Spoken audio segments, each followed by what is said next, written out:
মুখ্যমন্ত্রী মমতা বন্দ্যোপাধ্যায় তিনি মুম্বাই পৌঁছে গেছেন। আগামীকাল বিকেলে যাবেন উদ্ধব ঠাকরের বাড়িতে। বিকেল 5টায় শরদ পাওয়ারের সঙ্গে বৈঠক হওয়ার কথা রয়েছে শরদ পাওয়ারের বাসভবনে।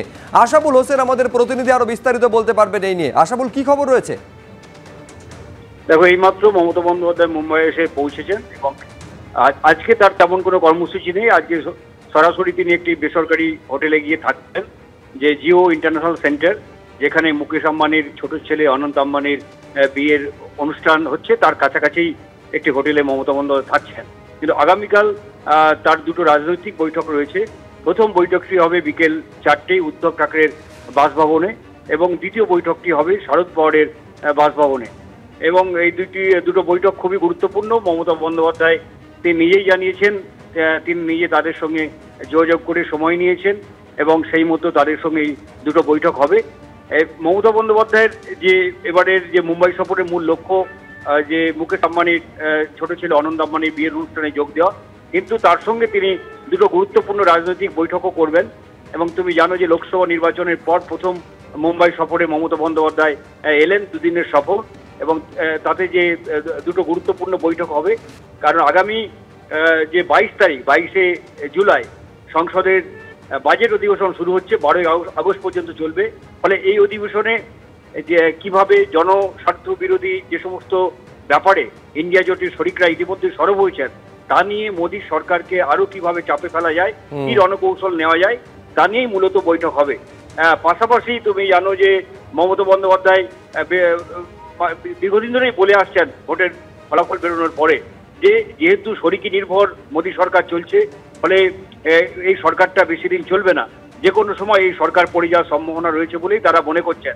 ফলে এইরকম একটা প্রেক্ষাপটে যাতে ইন্ডিয়া জোটের শরিকরা ঐক্যবদ্ধভাবে একজোট হয়ে থাকতে পারে এবং আগামী দিনে আর কি বিষয়ে এই মোদী সরকারকে চাপের মুখে ফেলা যায়, সেই সব বিষয় নিয়েই দুই গুরুত্বপূর্ণ মহারাষ্ট্রের দুই নেতা শরদ পাওয়ার এবং উদ্ধব ঠাকরের সঙ্গে তিনি বৈঠক করবেন।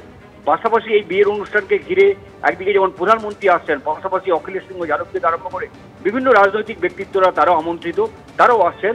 এবং যেটা মনে করা হচ্ছে যে মমতা বন্দ্যোপাধ্যায় যে হোটেলে রয়েছেন সেখানে অখিলেশ যাদবের সঙ্গে আগামীকাল বৈঠক হতে পারে। এবং লোকসভা নির্বাচনের ফলাফল বেরোনোর পর অভিষেক বন্দ্যোপাধ্যায়কে মমতা বন্দ্যোপাধ্যায় তার দূত হিসাবে পাঠিয়েছিলেন।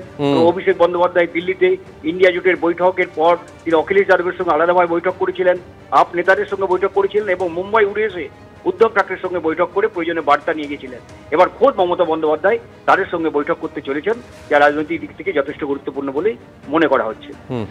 আশাবুল, তোমাকে ধন্যবাদ। আমি এইখানে দর্শকদের একবার দেখাতে চাইবো যে বিয়ের অনুষ্ঠানে আমন্ত্রিত মমতা বন্দ্যোপাধ্যায় তিনি মুম্বাই উড়ে যাওয়ার আগে তার রাজনৈতিক কি কর্মসূচি রয়েছে সেটাও তিনি ঘোষণা করেছেন। কি বলেছেন মমতা বন্দ্যোপাধ্যায় মুম্বাই রওনা হওয়ার সময়, দেখুন।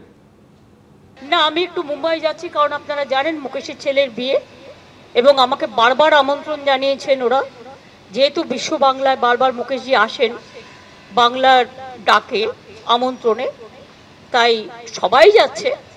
বাট আমি হয়তো যেতে পারতাম না, কিন্তু এতবার করে আমন্ত্রণ জানিয়েছেন যে একেবারে ছেলে থেকে শুরু করে নেতাজি থেকে শুরু করে মুম্বাই মুকেশজি থেকে শুরু করে বারবার, সেই জন্যই আমি যাচ্ছি।